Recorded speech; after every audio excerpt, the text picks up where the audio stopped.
Hola Ron, y bienvenido de nuevo.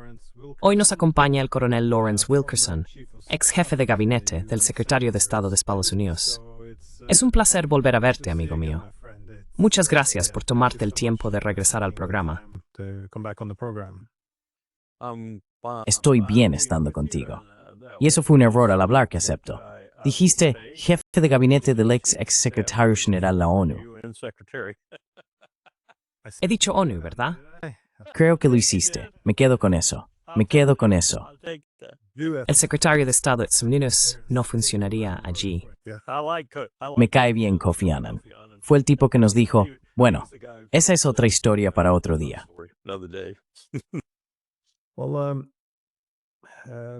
Bueno, me alegro de que hayas venido a hablar sobre el desarrollo de esta guerra en Ucrania, que parece estar entrando en una fase muy crítica. Ahora que vemos estos esfuerzos diplomáticos, es importante definir correctamente una guerra si se quiere resolver. Hemos recibido señales contradictorias desde Washington. Es decir, Trump nos dice que esta es la guerra de Biden y que todo el mundo sabía que Rusia respondería a la incursión de la OTAN en Ucrania, sugiriendo que se trata de una guerra proxy más amplia sobre la arquitectura de seguridad europea. Pero luego también dice que este es un conflicto entre Rusia y Ucrania y que Estados Unidos es el mediador que intenta que dejen de luchar.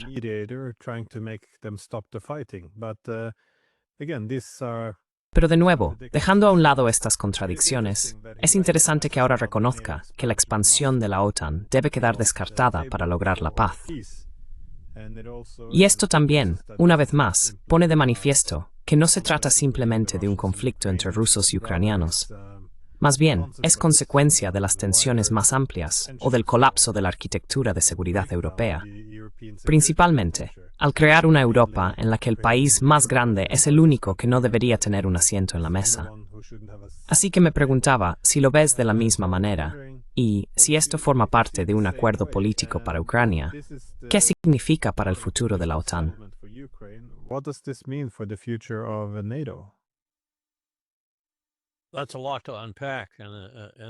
Eso es mucho que analizar, y esta situación se está volviendo cada día más difícil y compleja de manejar. Estoy empezando a preocuparme seriamente de que no vayamos a ser capaces de afrontarla y que termine convirtiéndose en algo mucho peor de lo que es ahora. Ya es bastante grave tal como está. Dicho esto, hay un viejo aforismo sobre luchar en dos guerras separadas, dos guerras diferentes. Pues bien, una de las cosas que estamos haciendo ahora mismo es luchar en dos guerras separadas.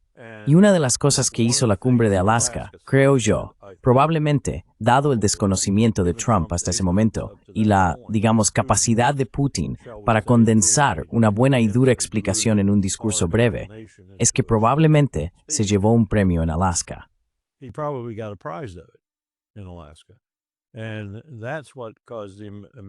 Y eso fue lo que le llevó inmediatamente a decir lo que no había dicho antes. El alto el fuego está descartado. El alto el fuego está descartado. Es como llegar en los momentos finales de una guerra bastante sangrienta y costosa, tanto en recursos como en vidas humanas, y un bando está completamente triunfante, mientras que el otro está totalmente derrotado. Y estás intentando explicar por qué uno quiere un alto el fuego y el otro no. Es un poco absurdo, así que él tiene esa idea en la cabeza.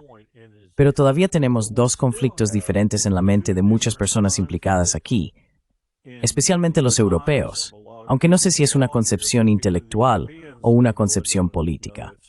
Sospecho que es un poco de ambas.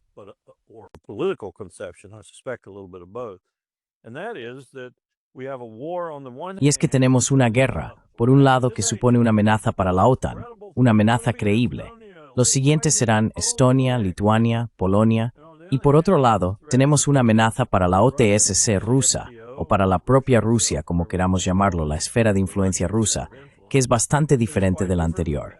Y estamos librando la guerra en cada bando con la concepción que poseemos, y no con la concepción que posee el otro bando.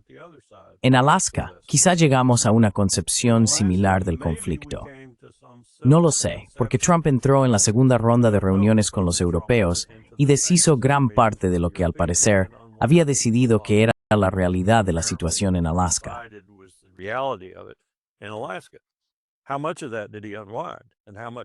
¿Cuánto de eso deshizo él? ¿Y cuánto de eso vamos a tener que afrontar, dado que lo deshizo? No lo sé. The New York Times tenía un buen artículo. Ya no leo ese panfleto porque es un vocero del imperio estadounidense, pero me topé con ese artículo en mi móvil, en la versión online. El autor empezaba diciendo que los líderes europeos están dejando balnearios y otros eventos que eran importantes para ellos y demás, para apresurarse a Estados Unidos y llegar hasta Trump. Probablemente lo hacen porque han aprendido que lo último que le dicen es lo que él cree.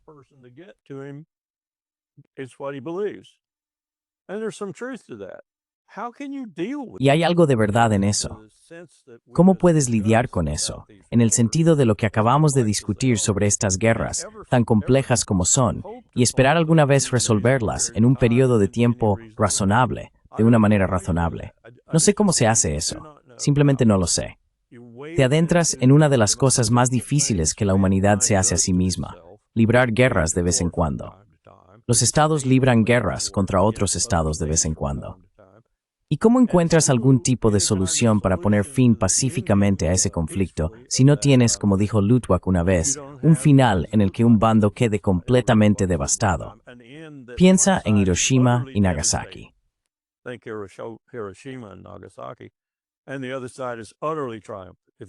Y el otro bando está completamente triunfante. Si no tienes eso, ¿cómo lo terminas? ¿Cómo se pone fin a las guerras? ¿Cómo se acaban las guerras? A veces es mejor dejar que un bando avance hasta que derrote al otro, de forma tan contundente que no le quede otra opción que detenerse, rendirse, de manera absolutamente humillante. No se puede hacer eso aquí porque hay muchos otros países respaldando al país que está siendo derrotado con bastante rapidez. Y luego, si añadimos a la ecuación que no hay un liderazgo realmente bueno en el lado europeo, incluyendo Bruselas, Mark Rutte y todo su equipo, y tampoco hay un liderazgo realmente bueno en el lado estadounidense.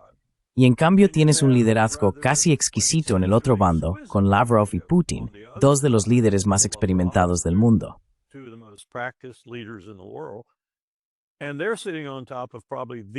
Y están sentados sobre probablemente el mejor ejército de campaña del mundo, porque ha hecho lo que ha hecho en el tiempo en que lo ha hecho, con las herramientas que tenía para hacerlo, ha renovado su base industrial, y en mi opinión, está yendo bastante bien económicamente en este momento.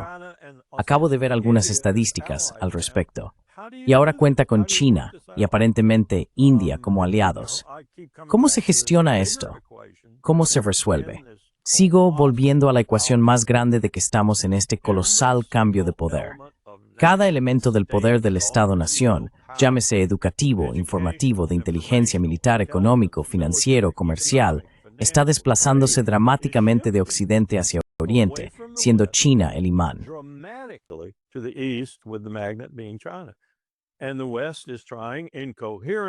Y Occidente está intentando de manera incoherente lidiar con el centro de todo esto ahora mismo, que es Ucrania, por medio de terceros, y está fracasando.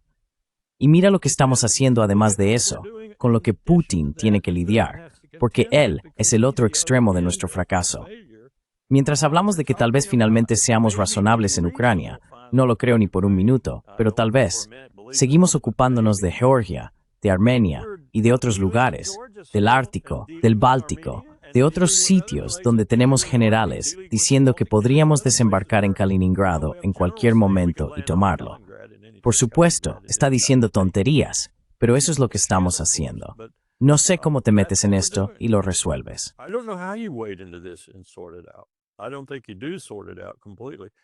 No creo que se resuelva completamente hasta que hayas tenido una guerra nuclear, o hayas detenido este cambio de poder, o lo hayas acomodado. Me gustaría ver esto último. Y estás lidiando con ello. La gente dice lidiar con un mundo multipolar. Creo que un mundo multinomial es una mejor manera de describirlo, y creo que esa es la única solución. Pero no estamos ni cerca de llegar a esa conclusión. Y al mismo tiempo, nos estamos desmantelando internamente.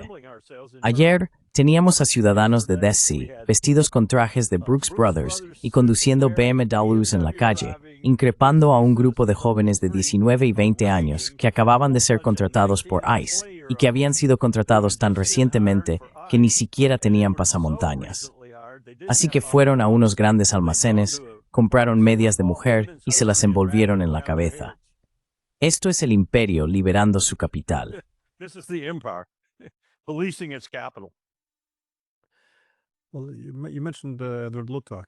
Bueno, mencionaste a Edward Luttwak. Escribió un artículo interesante en los años 90. El título era, si no me equivoco, Dale una oportunidad a la guerra. Y ese era esencialmente su argumento, que a menudo detenemos las guerras antes de que se resuelvan adecuadamente. Así que sí, se detienen las muertes, pero en lugar de lograr un final permanente, una victoria decisiva como la que hubo sobre la Alemania nazi, los conflictos simplemente se prolongan década tras década, como ocurre con Pakistán e India. Así que sí, el título es por supuesto un poco controvertido, pero hay una lógica a ello.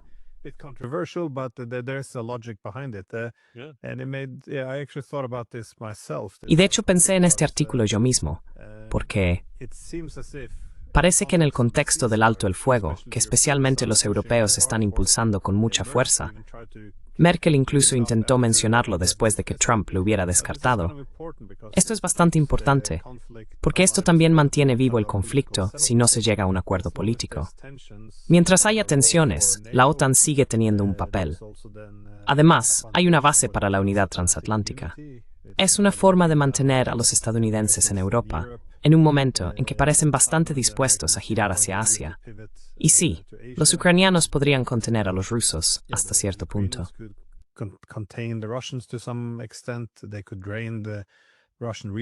Podrían agotar los recursos rusos con el tiempo, si ponen mucho énfasis en ello.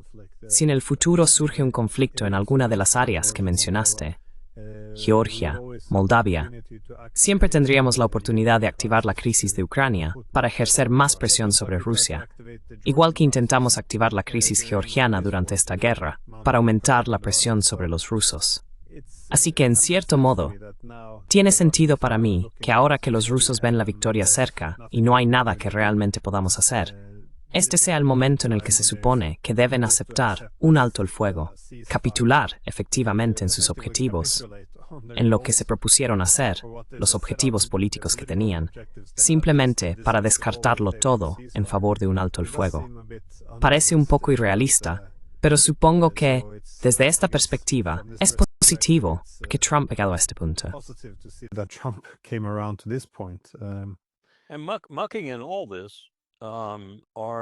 Y mezclado con todo esto, hay tres entidades sobre las que acabo de tener una larga discusión, una de ellas en Venezuela nada menos, que creo que están fuera de control. Y las voy a nombrar: Assad, la CIA y el MI6. Creo que hay cosas sucediendo ahora mismo, y Trump se entera de ellas, y a menudo se suma a la corriente en vez de decir, ¿qué? Detened eso ahora mismo, eso no tiene ningún sentido. No solo no tenemos los recursos para eso, sino que tampoco tengo la capacidad de atención para ocuparme de eso ahora mismo.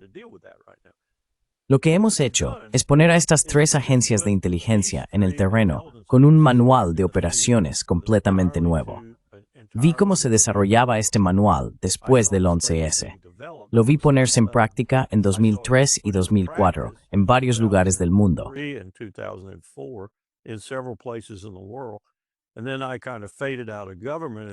Y luego, de alguna manera, me fui alejando del gobierno y le perdí la pista. Pero en el último año más o menos, he estado intentando retomarlo. Lo que hemos hecho es convertir la democracia liberal en un arma y utilizarla de todas las formas posibles, casi de la misma manera en que convertimos el cristianismo en un arma cuando llegamos al llamado Nuevo Mundo. Y no estábamos allí tanto por los sacerdotes que nos acompañaban, sino para saquear el oro, la plata, las esmeraldas, los diamantes y demás, y enviarlo de vuelta a España, Francia y Gran Bretaña. Hicimos lo mismo con la democracia liberal. La convertimos en un arma. Metimos a UCIMS, estas ONG, cuasi ONG, en Europa.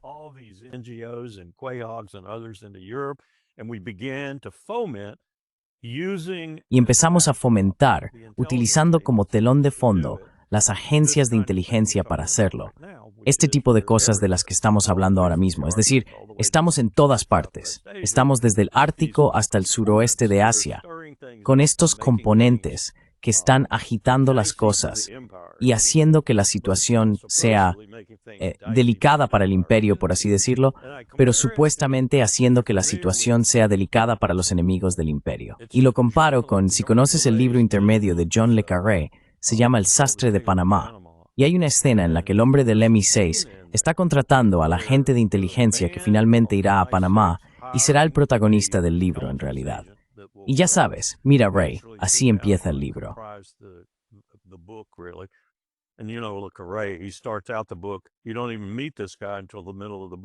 Ni siquiera conoces a este tipo hasta la mitad del libro, en lo que respecta a cómo lo contratan. Lo están contratando, acaba de salir de la calle, recién salido del programa de formación del MI6. Y el tipo que le está informando es en cierto modo el opuesto de Smiley, el opuesto de George Smiley. Él es pura inteligencia británica. Así que le está hablando, y finalmente el tipo pregunta, ¿a dónde voy primero? ¿A dónde voy primero? Está ansioso por ir al terreno, y el otro le dice, vas a Panamá. Él responde, ¿Panamá? Sé que hablo español, pero ¿Panamá? ¿Voy a Panamá? ¿Qué voy a hacer en Panamá? Sin dejarse vencer en absoluto, el tipo que le cuenta sobre su nueva misión dice, los americanos la han fastidiado.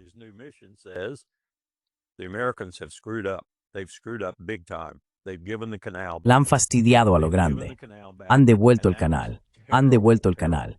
Y eso fue un movimiento estratégico terrible, terrible. Y nosotros, los brillantes británicos, tenemos que revertir eso. Así que vas a volver a Panamá para crear la situación en la que los estadounidenses se verán obligados a regresar. Y ese es el libro. ¿Disparatado? No, eso es lo que hace esta gente. Y en eso se han vuelto muy eficientes y efectivos, especialmente en la última década. Y han sido potenciados por todo, desde la inteligencia artificial hasta las cosas que se inventan con fines de propaganda, que Bibi Netanyahu, por ejemplo, está utilizando ahora mismo al máximo. Lo nublas todo.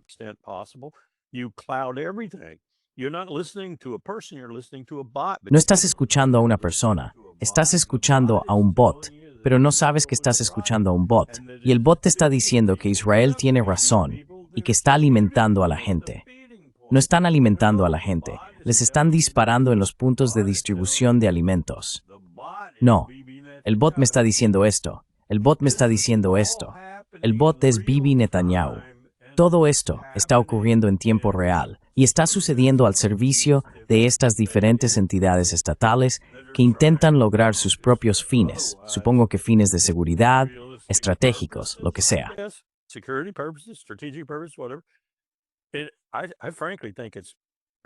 Francamente, creo que esto se ha descontrolado. Se ha descontrolado.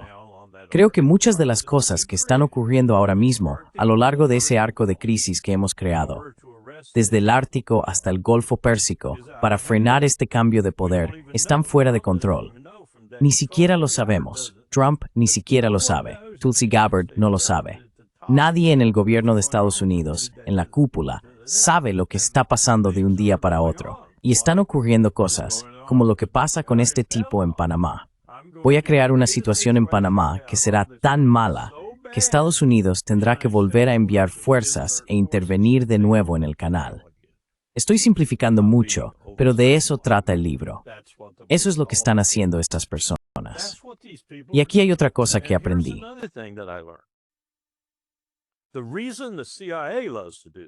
La razón por la que a la CIA le encanta hacer esto, y estoy seguro de que también se aplica a las otras dos entidades, pero no las conozco personalmente, así que sé que se aplica a la CIA, es que así evitan la supervisión que les causó problemas con el Comité Church y el Comité Pike. ¿Recuerdas en los años 70, cuando realmente sacaron a la luz sus secretos más oscuros y el Congreso les dio una buena paliza? No quieren que eso vuelva a ocurrir jamás. Así que lo que han hecho es aliarse con las fuerzas de operaciones especiales del ejército, que son sus agentes de acción directa. Ellos llevan a cabo la acción directa. Así, la CIA no tiene que decir nada a sus comités de supervisión porque no está realizando la acción directa. El ejército la realiza por ellos.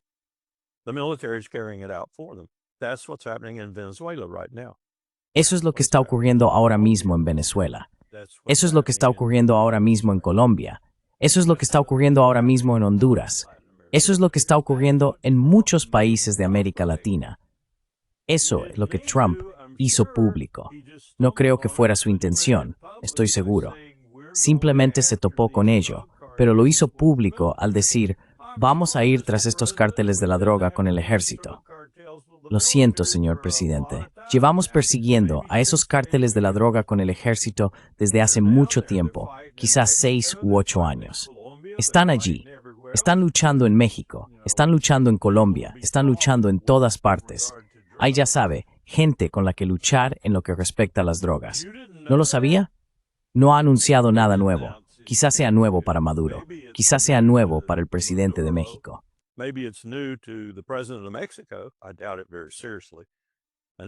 Lo dudo mucho. Sé que no es algo nuevo para el presidente de Honduras. Ha habido algunas quejas allí. Así que eso es lo que estamos haciendo. Y en lo que a mí respecta, está fuera de control. No sé hasta qué punto este conflicto es complicado, y los conflictos periféricos se ven complicados por el hecho de que Trump ni siquiera sabe lo que este triunvirato de entidades de inteligencia está haciendo en su nombre. En nombre de Starmer, en nombre de Bibi, estoy seguro, ni siquiera le importa. Para él es dinero. La razón por la que el Mossad está en esto es por dinero, contactos e inteligencia. Pero ahora están sueltos y a sus anchas, y están haciendo todo tipo de cosas que no van en interés de las personas para las que trabajan y de quienes reciben su salario.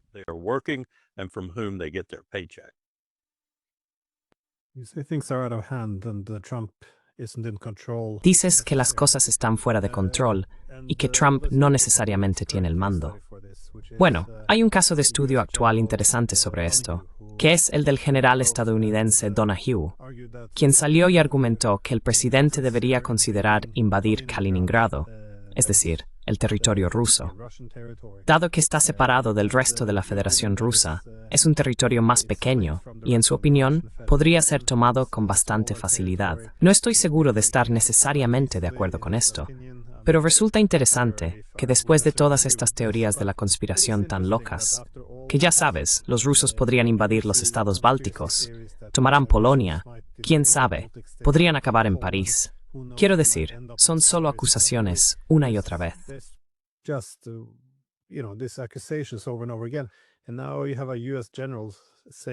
Y ahora tienes a un general estadounidense diciendo que no solo sería una buena idea invadir Kaliningrado, sino que además está haciendo estas amenazas.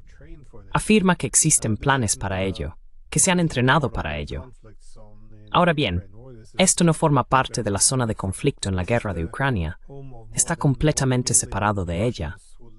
Este es el hogar de más de 1 millón de rusos que viven en el óblast de Kaliningrado. Así que ahora tienes a un general estadounidense amenazando con invadir Rusia y luego poner a 1 millón de rusos bajo ocupación del ejército estadounidense. Y, según su opinión, sería muy fácil porque, después de hacerlo, los rusos simplemente se quedarían de brazos cruzados y aceptarían que 1 millón de sus ciudadanos estuvieran bajo ocupación de Estados Unidos y la OTAN. Quiero decir, esto es simplemente... Y sin embargo, se trata de un general estadounidense. Hay que preguntarse, ¿cómo ocurre esto cuando Trump sostiene que está intentando encontrar una solución diplomática?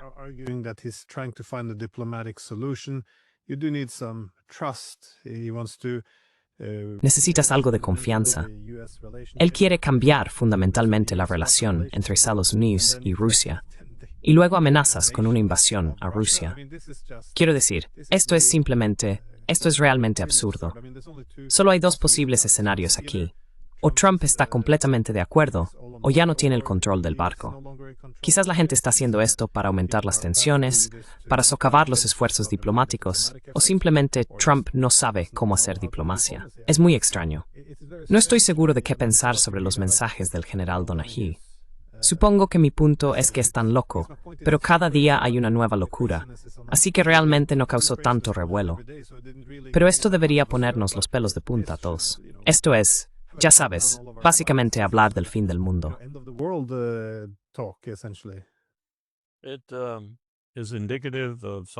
Es indicativo de algo que Chuck Hagel, el senador Chuck Hagel, que más tarde sería uno de los secretarios de defensa de Obama, le dijo a Colin Powell en 1993. Lo llamó por teléfono y le dijo, General, eran bastante buenos amigos. Powell era entonces presidente del Estado Mayor Conjunto. General, estoy mirando una lista de generales de 3 y 4 estrellas. La tengo sobre mi mesa. Hago esto de manera pro forma, más o menos, como miembro del Comité de Servicios Armados del Senado periódicamente. Usted lo sabe, general. Pero estoy realmente preocupado.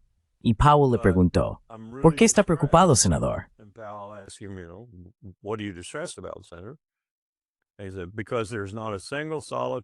Y él dijo, porque no hay ni un solo nombre en esta lista.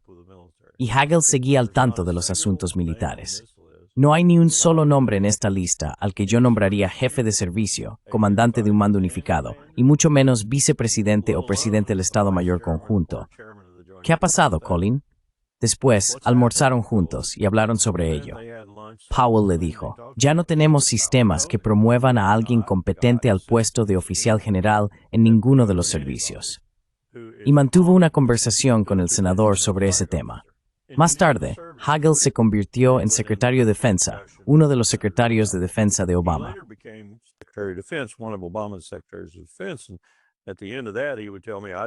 Y al final de eso, él me decía, no encontré nada que pudiera hacer al respecto. Hemos destruido nuestro sistema en el ámbito militar en cuanto a la promoción de la competencia. Lo que promovemos son personas que son o bien aduladores, y en la mayoría de los casos lo son, o alternativamente, personas que simplemente esperan su turno para salir y trabajar para Lockheed o Raytheon y ganar sueldos de 6, 7 u 8 cifras haciendo muy poco trabajo. Así que no tenemos, mira Afganistán, mira todas las guerras después de la Primera Guerra del Golfo, la última guerra que se llevó a cabo de manera más o menos racional.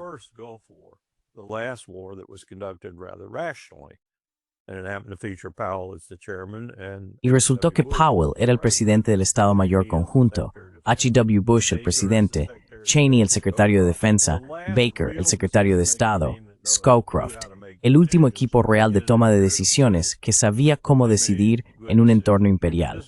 Tomaron buenas decisiones. Podías no estar de acuerdo con la política, pero tomaron buenas decisiones. Eso ya no existe, se ha ido. Y con ello, también los comandantes militares que sabían cómo librar una guerra. Ya no nos queda ninguno. Así que, en resumen, o bien Donaway fue un absoluto necio, o le ordenaron hacer eso. Y entonces te preguntas, ¿quién le ordenó hacerlo? ¿Hegseth? Bueno, ya sabemos que Hegseth está al borde de ser un necio. Es un mal gestor, un tipo pésimo. Me han dicho que se irá en un mes, lo que hace que mi premonición o mi predicción sea absolutamente acertada, porque dije que no duraría 6 meses. Y la otra pregunta es sobre el general de 4 estrellas en Stuttgart o Heidelberg, o donde sea que vivan ahora.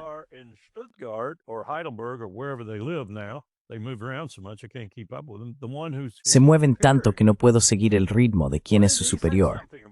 ¿Por qué no dijo nada al respecto? ¿Por qué no agarró a Donaway por el cuello, lo arrastró de vuelta al cuartel general y le dijo que cerrara la maldita boca? Nada de eso ocurrió. No vi nada. No vi que se emitiera ninguna reprimenda ni nada parecido. Pero lo has caracterizado absolutamente bien. Primero, no podíamos hacer lo que él decía. Nos habrían masacrado. Segundo, nos habrían masacrado. Los rusos no lo habrían tolerado. Y tercero, habríamos iniciado la Tercera Guerra Mundial. Y eso implica el uso de armas nucleares, lo cual me asusta muchísimo. Así que a este general deberían haberle dado una buena reprimenda, degradado a general de 2 estrellas y retirado como general de 1 estrella. Por lo que sé, no pasó absolutamente nada. Así que tienes toda la razón. Hemos perdido el control. Hemos perdido totalmente el control.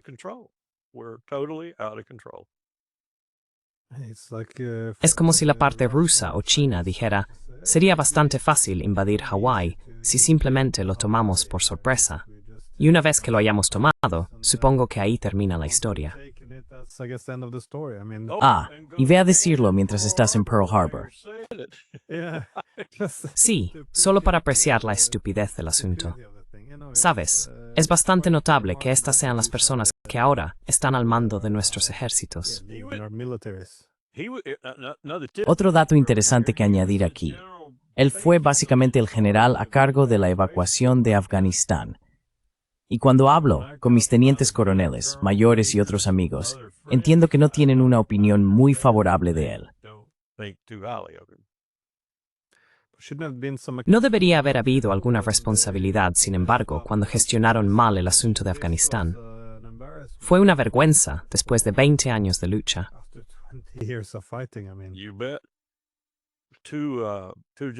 Por supuesto, dos oficiales generales, a quienes conozco desde hace mucho tiempo, ambos tienen más o menos mi edad, en los 80 años. Hablamos de esto el otro día y dijimos, ¿sabes que hemos fracasado desde la Primera Guerra del Golfo? Hemos fracasado en cada una de las empresas militares que hemos emprendido, y ni un solo general ha rendido cuentas. Y levanté la mano y dije, al contrario, hubo un tipo, salió, fue ascendido y todo, y se fue a Yale a enseñar ética.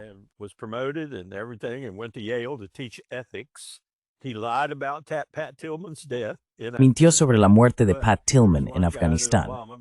Pero hubo un tipo que Obama, porque se volvió un poco obstinado e hizo algo a lo que el presidente se había opuesto, y lo hizo de todos modos, fue despedido sumariamente. ¿Sabes quién fue? Fue el general de 3 estrellas en Afganistán, que manejó la muerte de Pat Tillman, de tal manera que le otorgó una estrella de plata cuando sabía perfectamente que había sido muerto por fuego amigo, y trataba de encubrirlo. Así que le dio una condecoración de alto valor, McChrystal.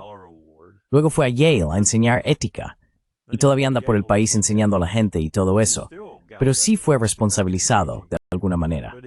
No mucho, pero un poco.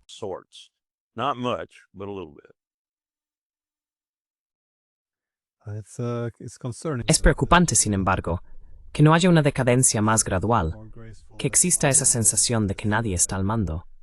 Esto resulta casi más inquietante que la posibilidad de algún plan maligno o engaño.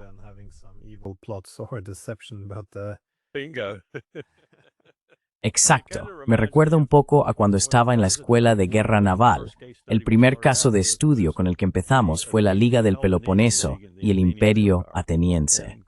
Y por supuesto, ahí entran muchas otras cosas también. Pero analizamos directamente Siracusa y lo que inició el desmoronamiento de ese imperio.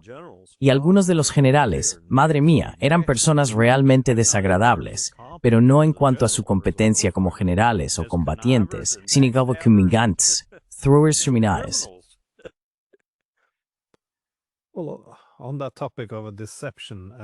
Sobre ese tema del engaño, tengo la impresión de que Trump tiene que estar engañando a alguien, porque primero se reunió con Putin en Alaska y parecían estar de acuerdo en casi todo. Creo que hubo un asunto que no pudieron resolver, pero por lo demás parecían coincidir.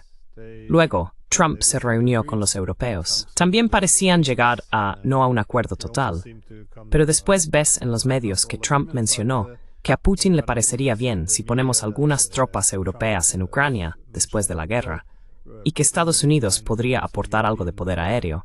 De nuevo, no estoy seguro de que es cierto. Esto es lo que escriben el Wall Street Journal y otros periódicos, pero eso no tiene por qué significar nada necesariamente.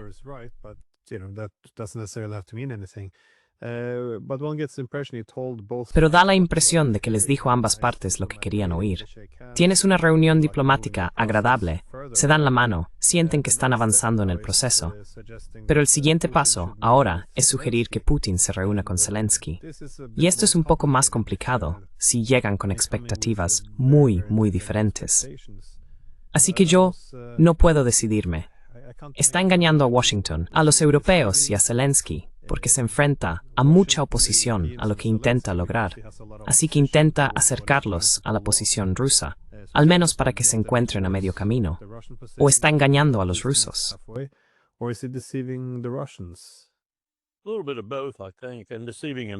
Un poco de ambas cosas, creo. Y también se engaña a sí mismo. Esa es una táctica favorita de Trump. Y cuando se engaña a sí mismo, simplemente se recupera y vuelve a inventar otra mentira u otra historia. Tengo muchas ganas de ver si alguien hace algo serio respecto a este asunto de Epstein, porque creo que eso, en última instancia, podría ser el principio del fin. Podría ser el desmoronamiento del Partido Republicano, MAGA y todo lo que conlleva. Asuntos muy serios, creo, si alguna vez realmente se destapa todo. Pero miro la investigación sobre Kennedy y otras cosas, y no tengo grandes expectativas de que se llegue a destapar.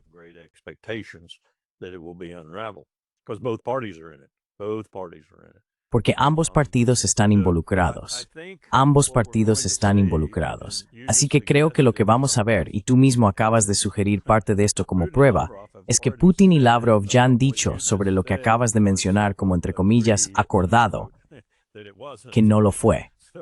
Así que ya sabes, creo que les oí decir realmente, respecto a una reunión con Zelensky, ¿quién dijo que yo haría eso?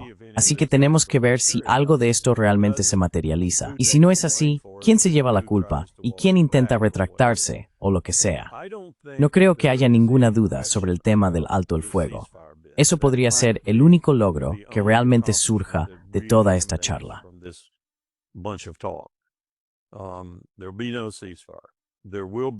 No habrá alto el fuego. Habrá un movimiento rápido, sea lo que sea que eso signifique, hacia algún tipo de acuerdo de paz. ¿Cómo aseguramos ese acuerdo de paz al final? Va a depender, creo, más de Rusia que de Europa o Estados Unidos. Y probablemente Rusia se mantendrá firme y, si es necesario, continuará en el campo de batalla para asegurarse de que sus armas suenen tan fuerte como sea necesario. Y lo que eso significa, creo, es que sí, puedo aceptar garantías de seguridad e incluso puedo aceptar algo que se parezca poco a una garantía de seguridad de la ONU. Pero más vale que no esté presente sobre el terreno en Ucrania.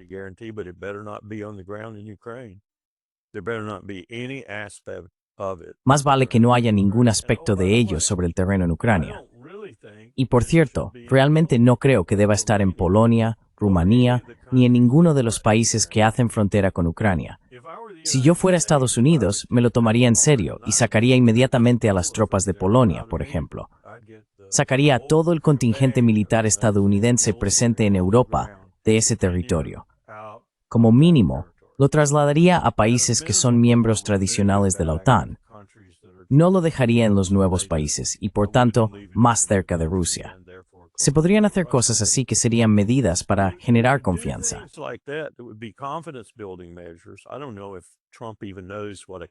No sé si Trump siquiera sabe lo que es una medida de fomento de la confianza.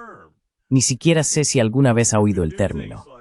Se podrían hacer cosas así, y se podría asegurar que algunos de estos pequeños temas secundarios que se han acordado o no se han acordado, dependiendo del punto de vista y de la persona con la que hables, estén realmente acordados. Quizá no en el sentido gigantesco del que hablan ahora, ya sabes, fuerzas de la OTAN dentro de Ucrania, aviones alemanes dentro de Ucrania. Eso no va a suceder. No va a colar. Así que se puede matizar este tipo de cosas. Y se pueden hacer estos pequeños intercambios territoriales, intercambios de tierras, como los llaman. Quizá también se puedan hacer funcionar, pero no serían parcelas de tierras significativas para ninguna de las partes. Y se pueden hacer funcionar las garantías de seguridad.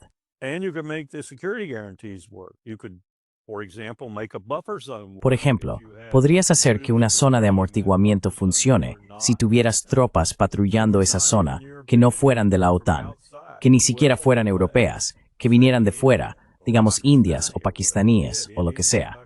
Tuvimos indios y pakistaníes en la operación de Somalia. Lo hicieron realmente bien. También los turcos. A menudo, los ejércitos no son tan estúpidos como sus líderes políticos. Así que podrías construir un aparato que pudiera mantener la paz, por así decirlo, pero no sería uno que Putin considerara una amenaza. Y tienes que hacer eso. Tienes que hacerlo. No puedes estar hablando de artículo 5 y de la OTAN y cosas así dentro de Ucrania. Eso no va a funcionar. Pero como he dicho, hay formas de suavizar eso y conseguir cosas que sean aceptables. Y luego tienes que vigilar a los ucranianos como un halcón, porque no serán los rusos quienes violen el acuerdo de paz.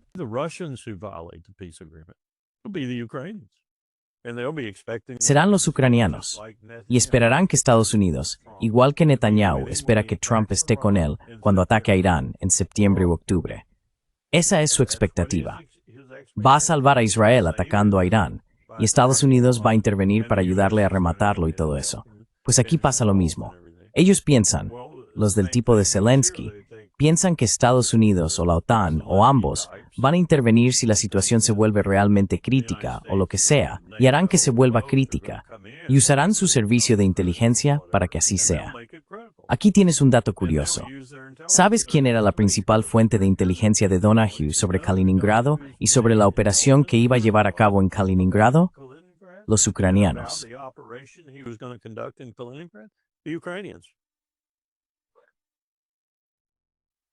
Esto es una locura. No te lo puedes inventar. Es teatro, pero no te lo puedes inventar. Si estuvieras en un teatro, nunca sería tan absurdo.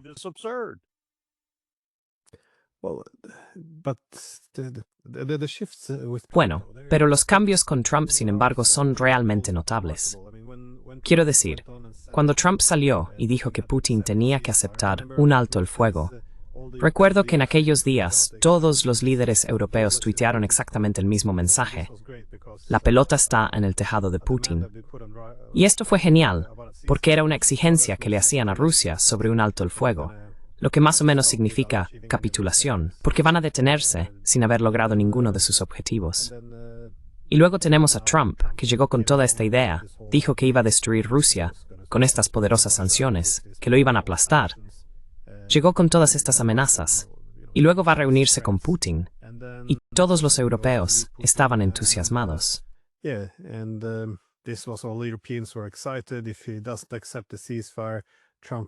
Si no acepta el alto el fuego, Trump traerá el infierno sobre los rusos.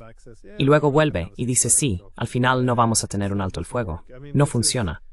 Quiero decir, me parece que los europeos son muy irracionales y además se están haciendo mucho daño a sí mismos. Pero puedo entender la confusión, porque a veces él es un poco impredecible, da esa sensación. Pero ya sabes, ahí es donde quiero ir. Quiero preguntarte, ¿qué opinas sobre la cohesión europea? ¿Están tan unidos como les gustaría hacer ver? Porque no sé si es solo un lenguaje corporal extraño, pero vi a Meloni poner los ojos en blanco varias veces durante estas reuniones. Además, Polonia estuvo ausente. Pensé que esto era... Sí, ¿por qué invitarías a los finlandeses, pero no a Polonia? No traer a los polacos. Sí, me pareció extraño. Estoy escuchando de fuentes muy fiables dentro de Polonia y de polacos en Estados Unidos que Tusk es un líder diferente y que tiene que ser muy cuidadoso con la rapidez con la que actúa. Tiene que tener mucho cuidado con quién se enemista desde el principio, porque la estructura actual del gobierno en Varsovia está muy alineada con lo que acabas de decir. Es muy dura respecto a Moscú. Pero este hombre tiene cerebro y lo está usando y va a avanzar despacio y con cautela. Sin embargo, tiene una visión diferente de las cosas respecto a Moscú. Quiere un modus vivendi. Y como consecuencia, no vinieron. Logró una pequeña victoria de inmediato. No vinieron.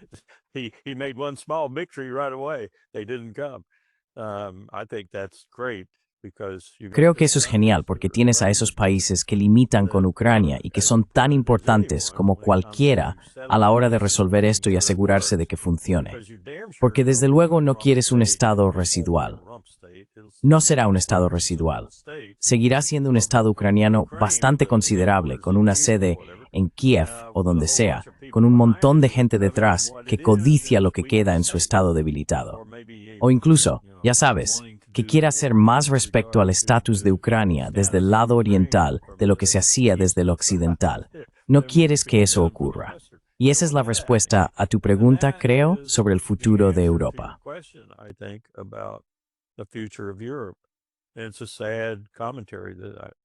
Y es un comentario triste el que hago. Creo que la OTAN ha desaparecido. Solo queda ponerla en el montón de los muertos. Estos líderes desaparecerán en 12, 18 o 24 meses. Friedrich Merz, creo, podría ser el primero en irse una vez que los alemanes averigüen cómo lidiar con esa estructura democrática increíblemente estúpida que tienen para celebrar elecciones. Macron es un hombre muerto en vida. Starmer es un hombre muerto en vida. Creo que Mark Rutte ha vendido su alma a la OTAN, y cuando la OTAN desaparezca, su alma se irá con ella. Creo que todo esto se verá muy diferente en 18 a 24 meses, y la OTAN no será un elemento destacado. Solo espero que el vínculo transatlántico no desaparezca con ella.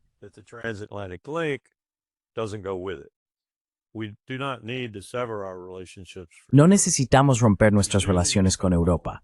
Básicamente, lo que necesitamos es volver a casa. Probablemente vamos a luchar por mantener Ramstein el mayor tiempo posible y por mantenerlo completamente dotado de tropas, la CIA, el Mossad y el MI6. Esa es su principal sede operativa. Desde allí llevamos a cabo todas las operaciones en 2003, 2004 y en adelante contra Ucrania. Incluso generales de 3 estrellas iban allí para tratar con el batallón Azov, por ejemplo. Muy al principio de este conflicto, estábamos preparando el terreno, por así decirlo. Todo eso tiene que cerrarse. Todo tiene que cerrarse. Y luego Europa tiene que madurar.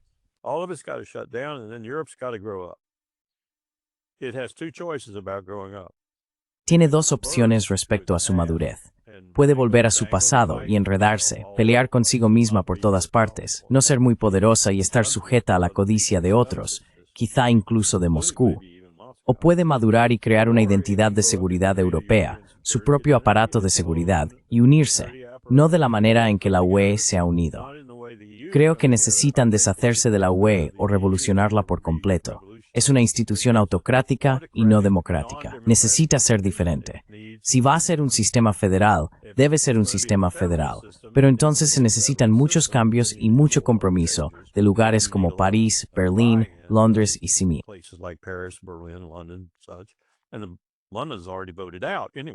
Y Londres ya ha votado en contra de todas formas. Creo que se avecina un futuro muy complicado para Europa. Un futuro muy complicado. A menos que se organicen de manera significativa y básicamente se desvinculen de esta relación absolutamente hegemónica y total con Estados Unidos. Y yo pensaba que eso era lo que Trump quería hacer. Pensaba que de eso iba realmente su movimiento America First MAGA. Y no me ha demostrado ninguna credibilidad en ese sentido. Y eso es preocupante, porque necesitamos regresar de Europa. Necesitamos salir de Europa.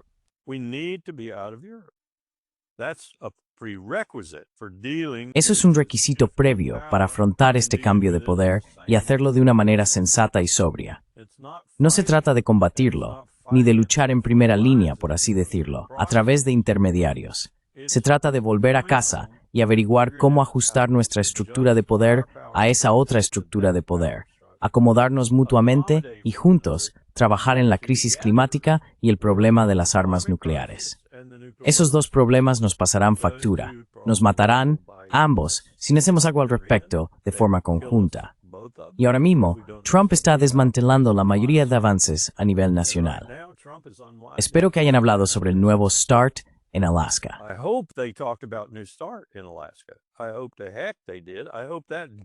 Espero que sí lo hayan hecho.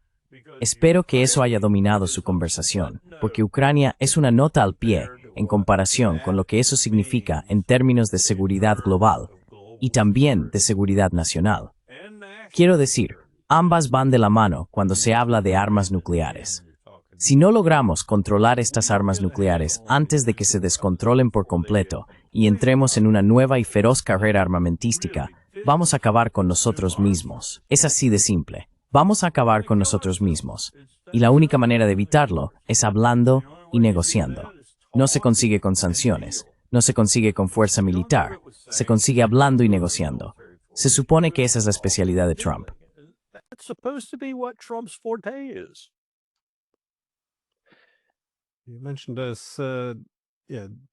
Mencionaste esta difícil relación entre los europeos y los estadounidenses, y estoy muy de acuerdo.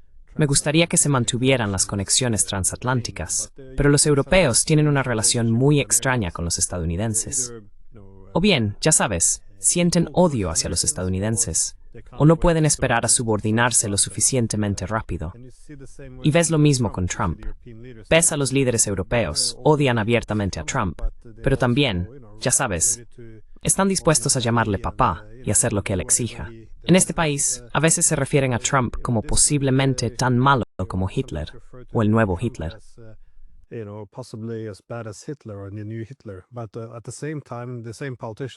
Pero al mismo tiempo, esos mismos políticos no pueden esperar para externalizar nuestra política exterior, abriendo bases militares estadounidenses por todo el país. Así que no hay coherencia.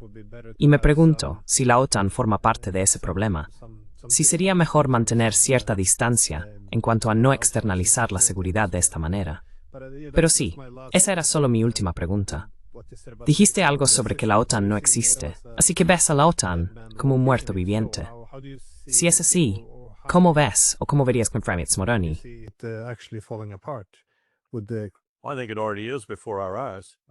Creo que ya está ocurriendo ante nuestros ojos. Creo que se está desmoronando ante nuestros ojos. Creo que el coronel McGregor, por ejemplo, tiene razón cuando dice que la OTAN está moribunda. Se ha acabado. Está terminada. Se ha desmoronado. Y tienen dos opciones. Bueno, más de dos, seguro, pero dos opciones claras. Pueden, como dijimos en 1991 y 1992, Colin Powell en Varsovia, de hecho, hablando con los antiguos generales del Pacto de Varsovia, en un military number distinct more Wien, Londres, en Facebook from Bright D4. Y el mensaje era en Bori, en Semite Ace 2 Bridge Bridge in full.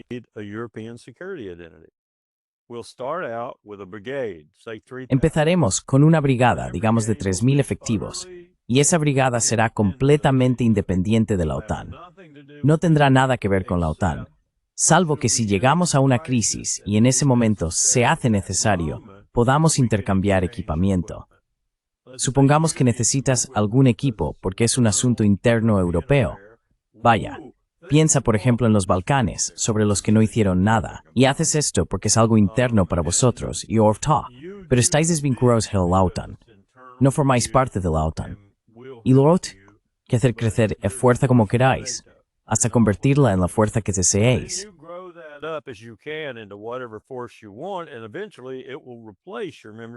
Y finalmente, reemplazará tu pertenencia a la OTAN, y la OTAN podría disolverse a tu alrededor. O podemos mantener la OTAN como una alianza política, ya sabes, el vínculo transatlántico y todo eso. Hay todo tipo de visiones esotéricas sobre lo que podría suceder. Y eso sería el desarrollo positivo. El desarrollo negativo es que vuelvan a caer en el rencor. Piensa en los periodos anteriores de Europa en los que todos codiciaban lo que tenían los demás y todos estaban peleando todo el tiempo y no había posibilidad de cruzar fronteras sin visado. Tenías que esperar en la frontera 3 días para conseguir tu visado o tu pase. Espero que ese no sea el futuro, pero podría serlo si todos se enemistan y acabas con un típico grupo de países peleándose entre sí.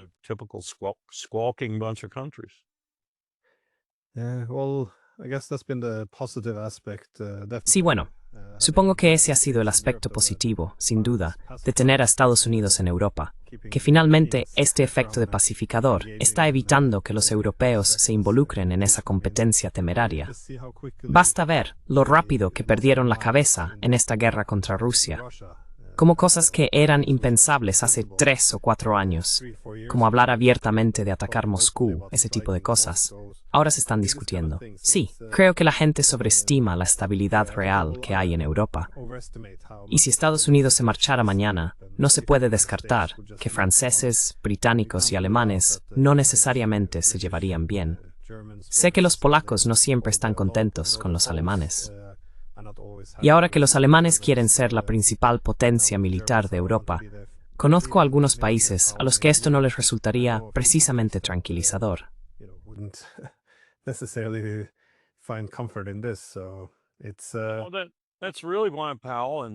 Por eso mismo, Powell, Baker y Bush, creo, aunque no estuve al tanto de muchas de las conversaciones con Bush, sí lo estuve con Powell y Baker y algunos otros, pensaban que había que ir despacio y que los europeos debían literalmente madurar y desarrollar su propia identidad de seguridad, manteniendo la cohesión de la OTAN, por así decirlo, y conservando el reparto operativo, la interoperabilidad y demás. E incluso, esto era anatema para Bill Clinton. Quizá reconstruir y modernizar, en la medida necesaria, su propia industria de defensa, para no tener que depender tanto de Estados Unidos para aviones de combate de primera línea, tanques y cosas por el estilo. Algo que sí empezaron a considerar un poco.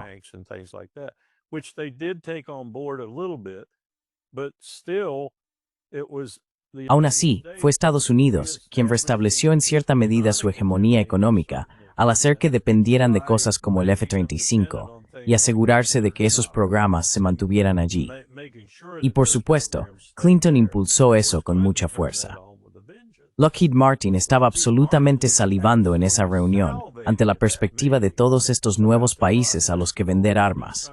porque en muchos casos la línea de producción de ese sistema se estaba cerrando o pasaba a una producción de bajo ritmo, lo cual es muy caro. Y al Departamento de Defensa tampoco le gusta porque los productos resultan muy caros en lugar de mantenerse en plena producción por no tener a quién vender. Bueno, todos estos nuevos países eran países a los que vender.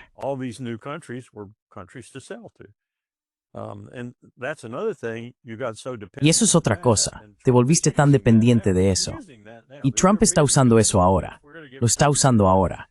Los europeos van a hacer todo esto, se lo vamos a dar y ellos van a... Bueno, eso es una locura. Tienes que tener tu propia industria hasta cierto punto. Puedes depender de esto o aquello de vez en cuando, como nosotros dependemos de vosotros a veces para algo. Y eso está bien. Eso ayuda a la interoperabilidad, fomenta la interdependencia y demás. Pero básicamente, tienes que ser capaz por ti mismo si es necesario y no ser tan sumiso al imperio. Pero no parece que en el liderazgo actual haya mucha intención de hacerlo.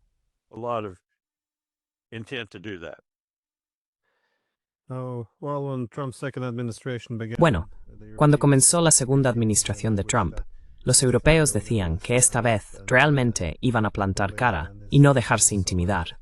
Y en cambio, vimos una sumisión llevada a un nivel completamente nuevo, en el que toda dignidad ha sido tirada por la ventana. Así que ya nos hemos pasado un poco del tiempo, así que quiero darte las gracias, como siempre, por venir al programa. Gracias por invitarme.